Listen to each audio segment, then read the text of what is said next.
The things I didn't know I was choosing. My name is William Holloway. I'm 83 years old. I'm sitting in my kitchen right now, the same kitchen where I've made breakfast for 47 years. The afternoon light is coming through the window. My coffee's gone cold. I do that now, make coffee and forget to drink it. Last Tuesday, I couldn't find my reading glasses. I spent 20 minutes looking for them. I finally found them in the refrigerator, sitting next to the butter. I stood there, holding them, trying to remember why I'd put them there. And I couldn't. The memory was just gone. And I started thinking about all the other things that are gone. Not just memories, but chances, moments, years, things I thought I could do later. Later came, and I didn't do them. I need to tell you about 5 things, 5 mistakes I made. Not because I was bad or stupid or careless, but because I didn't understand how time works. I didn't understand that some doors close so quietly you don't even hear them. The first thing I wish I'd avoided, waiting for the perfect moment to start living. When I was 54, I wanted to learn to play guitar. My father used to play, just for himself, in the evenings after work. Old folk songs and blues. I used to sit on the floor and listen, watching his fingers move across the strings. After he died, I found his guitar in the basement. A Martin acoustic, older than me, and I thought maybe I could learn. I went to the music store. I bought new strings. I found a teacher, but then I just looked at the guitar. It sat in the corner of the living room for 8 years, in its case, still waiting. I told myself I'd start next week, when I wasn't so busy, when I had more energy, when I felt ready. But here's what I didn't understand. You never feel ready. That feeling I was waiting for, it doesn't come. Now I'm 83. My hands shake. My fingers are stiff from arthritis. Even if I wanted to play now, I probably couldn't. And I'll never know what it felt like to play one of my father's songs. All because I was waiting for a version of myself that felt ready. That version never came. The second thing I wish I'd avoided, choosing being right over being connected. I was married to Helen for 51 years. I loved her, but I don't know if I loved her well. I had opinions about everything. How to fix things around the house, what route to take, how to handle problems with the kids.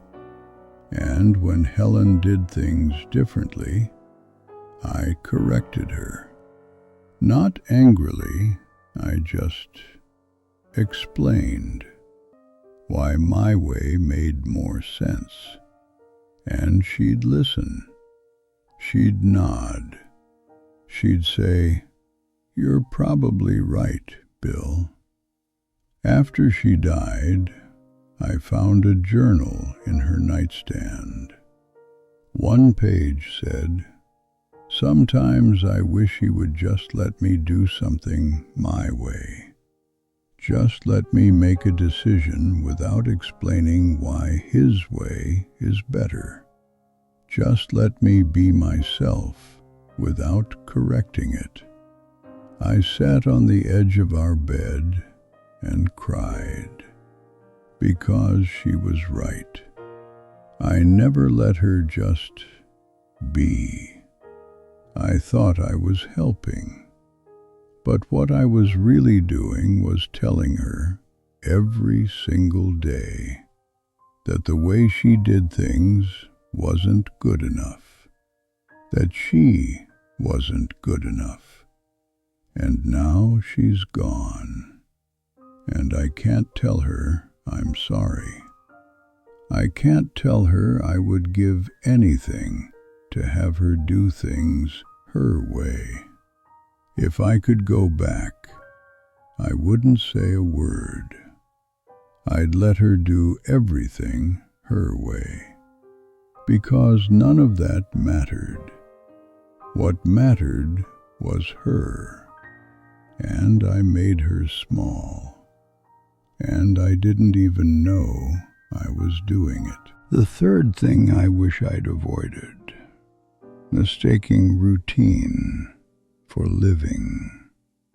I had the same life for 40 years.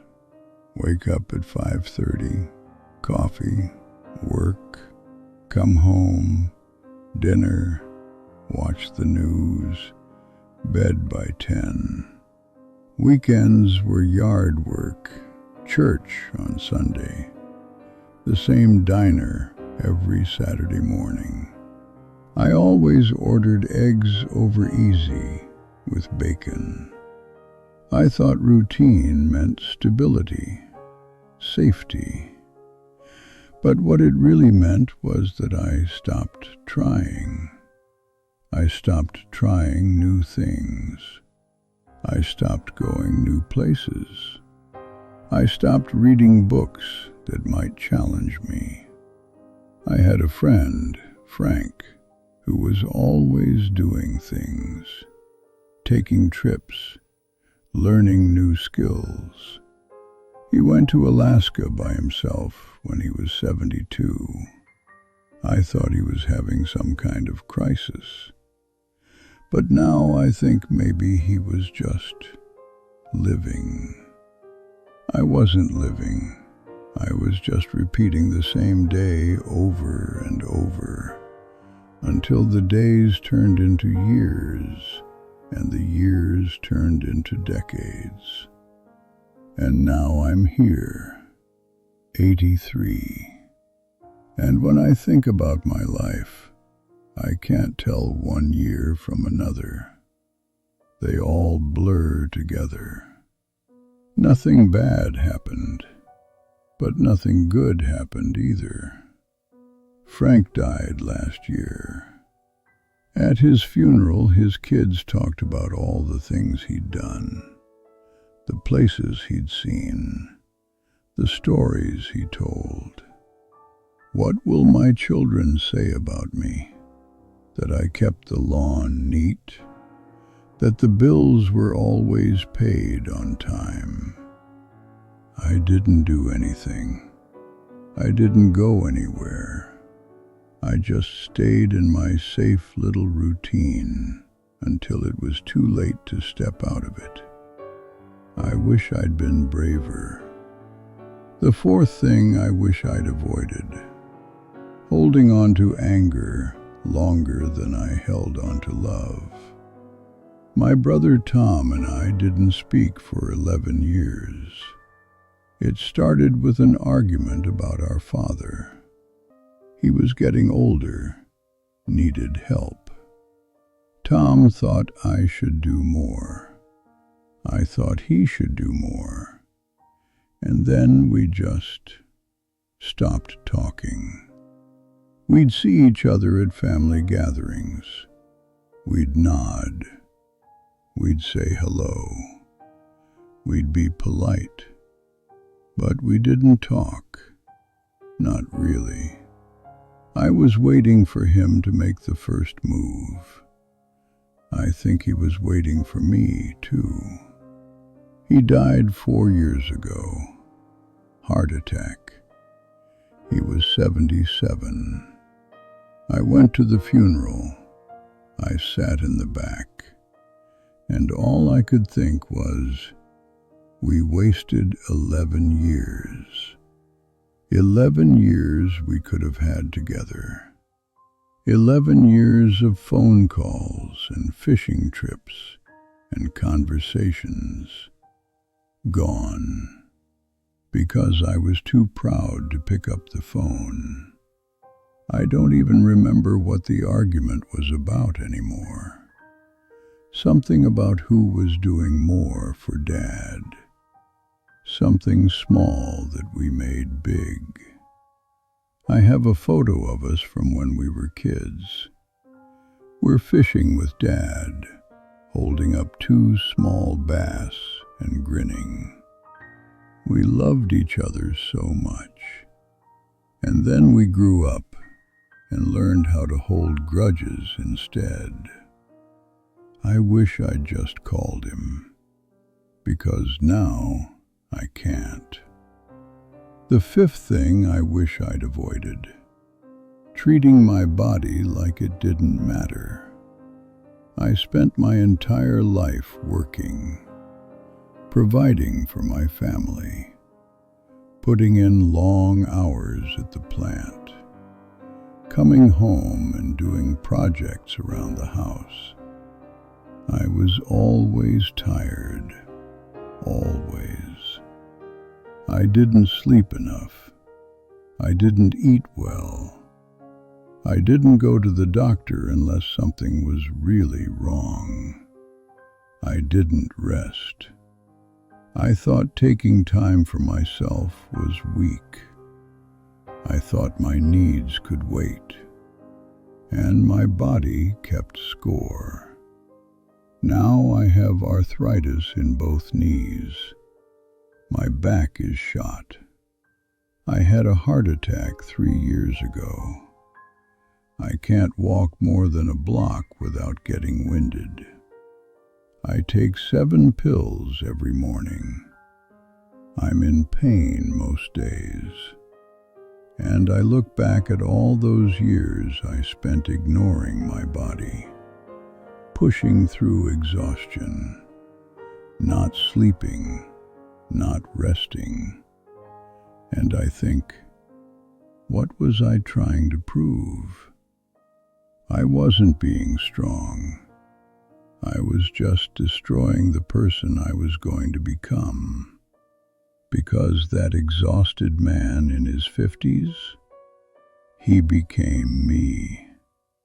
This broken, hurting man in his 80s, and I can't go back. I can't undo the damage. I don't know why I needed to say all this. Maybe because I'm running out of time to say it. Maybe because I thought if I said it out loud, someone might hear it and do things differently. I'm not special. I'm just someone who lived a long time and made mistakes. Someone who waited when I should have started. Someone who chose being right over being loved. Someone who confused safety with living. Someone who held grudges until it was too late. Someone who didn't take care of the body I was going to need. And now I'm here, in a quiet house, with 3 cartons of milk in the refrigerator because I keep forgetting I already bought some. If you're listening to this, I can't tell you what to do, but maybe just don't wait. Don't wait to start the thing you want to start. Don't wait to forgive. Don't wait to live. Don't wait to take care of yourself, because one day you'll be 83 and you'll look back and you'll see all the things you thought you had time for, and you won't. You won't have had time. That's what stays with you. Not the things you did wrong, but the things you never did at all. If this meant something to you, I'd appreciate if you subscribed, or just leave a comment. Tell me what you're thinking about. I'd like to know I'm not alone in this. Thank you for listening. My name is William Holloway. I'm 83 years old, and I'm still here for now.